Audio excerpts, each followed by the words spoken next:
Hello, everyone. I am Chuang. Today, we will color the Yangchuanosaurus magnus.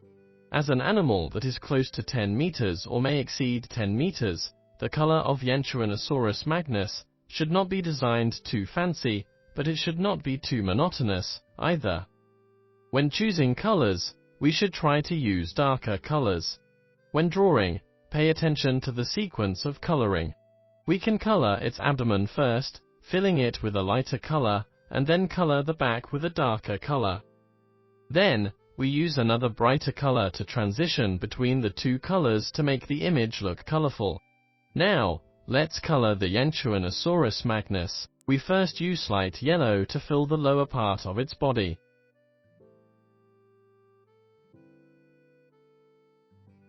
In fact, most of the base color of its body can be filled with this color. The darkest strip part on the back can be left blank first. We can fully fill its hands directly. The back should be colored roughly to this position. The relatively soft antebatal fenestra in front of the eye can also be colored light yellow. After outlining, we can fill in large strokes.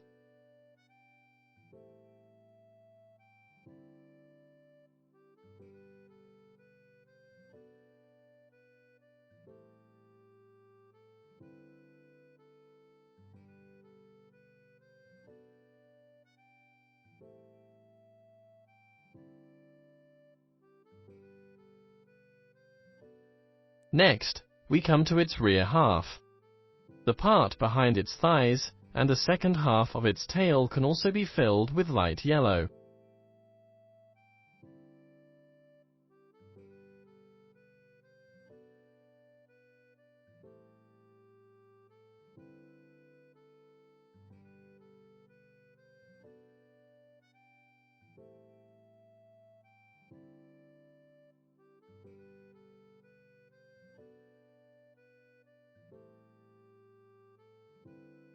We can also decorate the eyes with light yellow.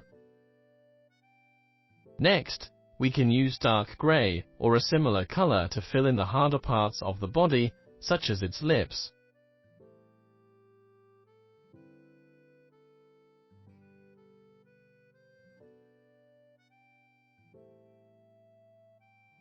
Remember not to apply this color to the gums.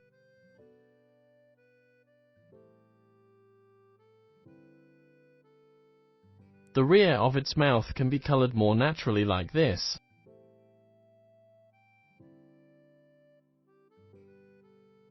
Then, draw the dark patterned area in the upper part of its body. On the top of the head, we can design a somewhat natural edge, and then fill the color. The bump above the eyes can be left empty for now. Along the previously drawn yellow edge line on the body, we draw a row of stripes extending downward, like those of zebras, but much sparser. The distance between the stripes should be as even as possible, extending to the tail.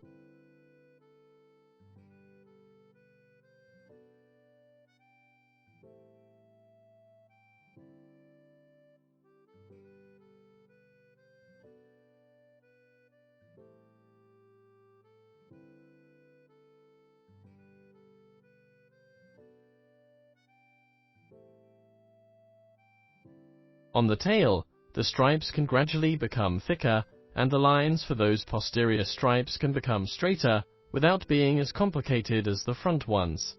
Along the back, we first draw a line along the inside of the edge line, and then fill the color in large blocks.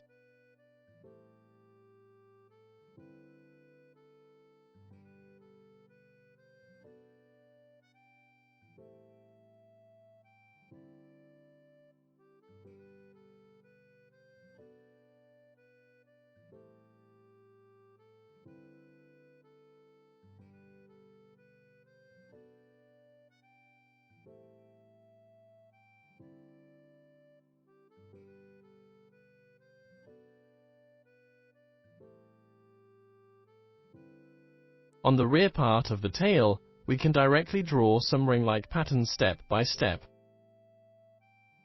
The relatively hard structure of the feet can also be filled in dark gray.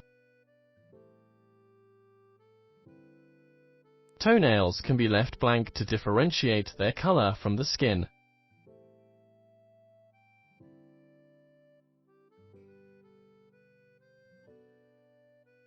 In the middle of the large stripes, we can draw shorter and thinner patterns to make the whole picture look richer. Then, we use brown to color this keratinous structure and as a transition between the dark and light skin.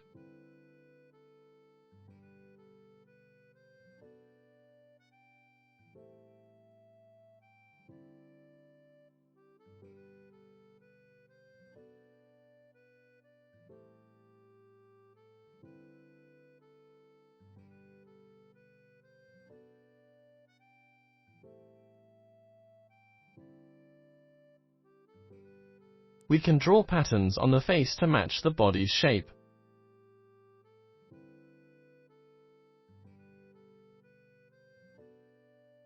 At the back, we first outline a large area, and then fill it in directly, thus creating a transition between dark and light colors.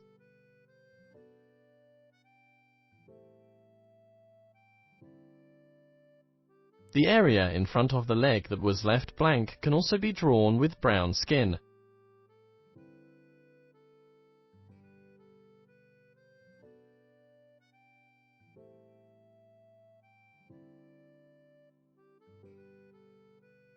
We can also embellish the back of its hands and arms like this.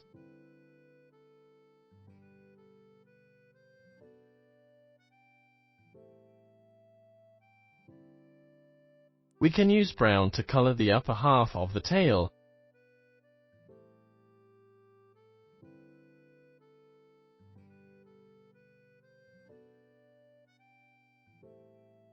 The more eye-catching spikes on its back can also be filled in brown. When designing the coloration for dinosaurs, we don't need to use many types, but the colors should be interspersed and matched with each other. This makes it look rich in pattern and uniform in overall color.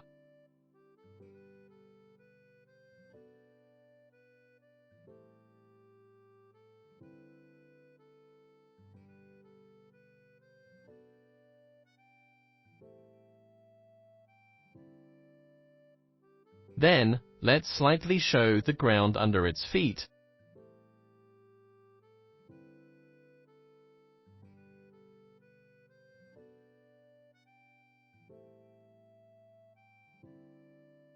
Next, we use pink to decorate the soft parts, such as the muscles and gums in the mouth. Don't use bright red. Flesh or pink will make it look more natural.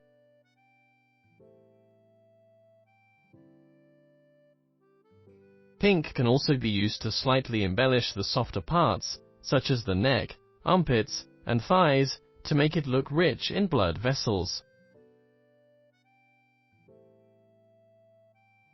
Finally, we use light gray to fill in the nails.